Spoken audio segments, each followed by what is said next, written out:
नमस्कार दोस्तों, मैं अंकुर उपाध्याय स्वागत करता हूं आप सभी का एक बार फिर से अपनी नई वीडियो में। दोस्तों, वीकेंड है, म्यूचुअल फंड्स के बारे में डिस्कस कर सकते हैं। काफ़ी समय इन्वेस्टमेंट पर्पस से बात करेंगे। अगर आप यहाँ से 3 से 5 साल की बात करो, डायरेक्ट इक्विटी समझ में नहीं आ रही है, क्योंकि आजकल डायरेक्ट इक्विटी में नुकसान ही नुकसान हो रहा है और जब इंस्टेंटली लॉसेज होते हैं तो मूड माहौल काफ़ी ख़राब हो जाता है। सेंटीमेंट्स बाजार के पूरी तरीके से डैमेज हैं। 3 साल 5 साल का बंदा सोच ही नहीं पाएगा। इस समय उसे ये दिख रहा है कि मैंने पैसा लगाया नहीं, मेरा पैसा टूटा, तो वो लगाएगा ही नहीं। सिंपल है, यही बाजार की कहानी है। आप कितना भी बाजार में स्टडी कर लो, जब लॉस आता है तो सब छोड़ के भागते हैं। सबको पता है कि बाजार इवेंचुअली बढ़ जाएगा, लेकिन सबको ये भी पता है कि अगर मैंने अभी लगाया और लॉस होगा तो मैं नहीं लगाने वाला। हर व्यक्ति मार्केट में बॉटम में खरीदना चाहता है, जो आज तक कभी हो ही नहीं पाया। मैं एग्जांपल देता हूं आपको। सबसे भयंकर क्रैश अभी जो हाल ही के कुछ सालों में आया वो हमने देखा था 2020 कोविड में। ठीक है, 11 साढ़े 11 हजार से निफ्टी गिरना शुरू हुआ और निफ्टी ने 7,500 के करीब का लो लगाया था। ठीक है, आपको मैं बताना चाहूंगा वो लो 1 महीने के अंदर अंदर लग गया था, फॉल के आते ही। और हर व्यक्ति ने क्या कहा कि भाग जाओ, क्रैश हो रहा है, बाजार क्रैश हो रहा है। 11,500-12 हजार से 7,500 और 7,500 से आज की डेट में 26,000 खड़ा है निफ्टी।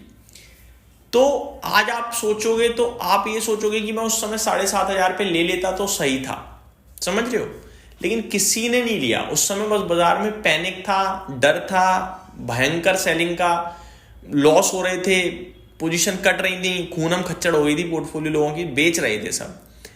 आज की डेट में भी कुछ ऐसा ही है, लेकिन इंडेक्स में नहीं है, स्टॉक्स में है। लेकिन आज की डेट में अगर किसी से बोलो खरीदने के लिए, वो आपको 4 बातें सुना देगा। वो आपसे कहेगा भाई सब बर्बाद हो जाएगा, बेच के भाग जाओ। लेकिन मेरा सिर्फ यही सवाल है कि आप बेचकर चले जाओगे, नीचे जा रहे हो आप बेचकर, ऊपर थोड़ी बेचकर जा रहे हो। मार्केट में ना कहावत भी है, buy in fear sell in greed. Follow नहीं कर पाता कोई उसे। ये सिर्फ कहना सुनना बहुत आसान है, करना बहुत मुश्किल है। जब बढ़ जाएगा तो आपको लगेगा यार मैंने क्यों नहीं लिया था, तब गिरे भाव में ले लेता, मजा ही आ जाता। गिरे भाव पे ले ही नहीं पाते, हम कभी नहीं ले पाते। यही प्रॉब्लम है शेयर बाजार की। अब मैं आप सभी के साथ अपने टॉपिक पे आता हूँ, फंड्स पे आता हूँ। देखो, अगर आप बाजार में निवेश करने की सोच रहे हो और डायरेक्ट इक्विटी नहीं समझ में आ रही है, तो निवेश तो देखो करना है आपको, क्योंकि यार निवेश करोगे तो अच्छा रहेगा, तभी आप आगे बढ़ोगे। निवेश बहुत जरूरी है। और अगर बाजार की समझ है, इक्विटी की समझ है, तो आप डायरेक्ट शेयर्स के माध्यम से भी कर सकते हो। लॉन्ग टर्म का विजन रखो, फोकस करो मत कि क्या खरीदा, कैसा चल रहा है, कैसा नहीं चल रहा। अच्छी कंपनी खरीद लो और उसे हर मंथ आप SIP करते रहो।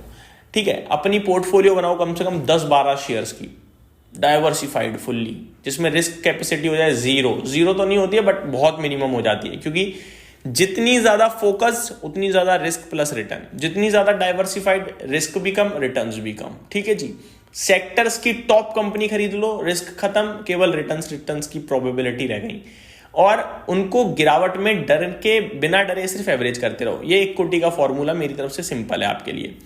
अब आ जाता हूं दूसरा, उससे भी सिंपल, दिमाग ही नहीं लड़ाना बिल्कुल। Mutual fund scheme. जब भी डर लगे ना, देख लेना फंड्स में कितना पैसा है। म्यूचुअल फंड में जिस स्कीम में आप पैसा लगा रहे हो कितना पैसा है, फिर सोच लेना कि भाई इतना पैसा लोगों को कैसे टूट सकता है। फिर ये भी सोच लेना कि आपके लिए एक व्यक्ति दिन रात काम कर रहा है, एक पूरी टीम काम कर रही है उतने छोटे से SIP के पैसे में, और उसके ऊपर रेगुलेटर नजर बना के रखा हुआ है, और उसने आपके उस छोटे से पैसों में एक नहीं, दो नहीं, 100 कंपनियां खरीदी हुई हैं। तो कैसे सब टूट सकता है?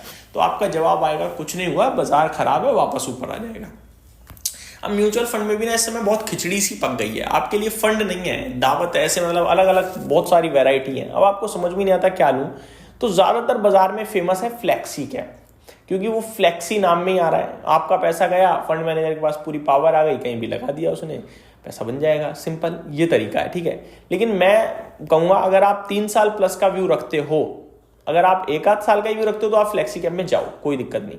लेकिन अगर आप 3 साल प्लस का व्यू रखते हो, वेल्थ क्रिएशन पे फोकस करना चाहते हो, लॉन्ग टर्म विजन लेके आए हो, बाजार में टाइम देना चाहते हो बाजार को, तो मैं कहूंगा आप मल्टी कैप पे जाओ। अब मल्टी कैप के पीछे रीजन क्या है? देखो, आज की डेट में हो सकता है स्मॉल कैप चले, मिड कैप और लार्ज कैप ना चले, और फंड मैनेजर फ्लेक्सी कैप में, स्मॉल कैप में पैसा लगा के आपको अच्छे रिटर्न्स प्रोवाइड करवा दे। लेकिन स्मॉल कैप जब चलेंगे तो उस चलने से तुरंत पहले फंड मैनेजर पकड़ ले, इतना तो भगवान तो फंड मैनेजर भी नहीं है तो इंसान ही वो भी। तो मेरे को लगता है अगर आप सब जगह डाइवर्सिफाई रहोगे तो इवेंचुअली आप बड़ा पैसा बनाओगे। तो मेरा मानना यह है कि मल्टी कैप में हर जगह पैसा जाता है इक्वली, और 25% और बचा हुआ 25% फंड मैनेजर को जहां ज्यादा स्कोप दिखता है वहां जाता है। तो यहाँ फंड मैनेजर के पास एक एडिशनल राइट भी है, साथ ही साथ इक्वली पैसा भी डिस्ट्रीब्यूट हो रहा है। तो ये ज्यादा मेरे को पसंद आता है मल्टी कैप फंड। अब मल्टी कैप फंड में कौन सा फंड आपके लिए बेस्ट हो सकता है, थोड़ा सा इसके बारे में बात करते हैं। दोस्तों फंड वैसे ये सारे मुझे एक से ही लगते हैं, बस ऐसा लगता है नाम अलग अलग है, ठीक है। अब चाहे वो ICICI का मल्टी कैप हो या HDFC का मल्टी कैप हो या क्वांट का एक्टिव फंड हो, मतलब नाम ही अलग है, लेकिन काम तो सबका सिमिलर ही चल रहा है ना। स्टॉक्स थोड़े बहुत ऊपर नीचे हो सकते हैं, इससे ज्यादा क्या। अब मैं आप सभी के साथ शेयर करता हूं कि कौन सा बढ़िया रहेगा, कहां पे ध्यान देना चाहिए। तो एक्चुअली मैंने जैसे कहा मुझे सारे इक्वल लगते हैं, बट यहाँ डेटा कुछ बता रहा है वो बताता हूं। अगर आप यंग हो और लॉन्ग टर्म विजन रखते हो 7 से 10 साल का, और टॉलरेट कर सकते हो मार्केट की वॉलेटिलिटी को अच्छा खासा, तो आपके लिए यहाँ पे लिखा है क्वांट का एक्टिव, निपॉन का इंडिया और ICICI प्रूडेंशियल का, ये थोड़े अच्छे हो सकते हैं। वहीं अगर आप एक बैलेंस्ड रिस्क रिटर्न प्रोफाइल चाहते हो, डाइवर्सिफाइड पोर्टफोलियो चाहते हो, तो फिर महिंद्रा का मेन्यूलाइफ, बड़ौदा का PNB पारिभास, इन्वेस्को और कोटक का मल्टी कैप, ये आपके लिए बेस्ट लग रहे हैं।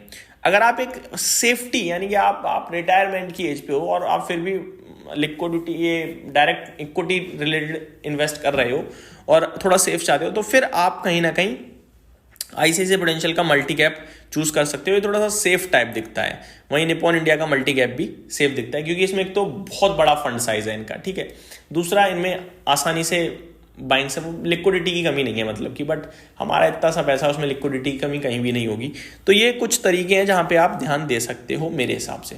ये मेरी तरफ से वीडियो थी, उम्मीद करता हूँ डिटेल्स पसंद आई होंगी। Thank you so much for watching this video. Have a great day.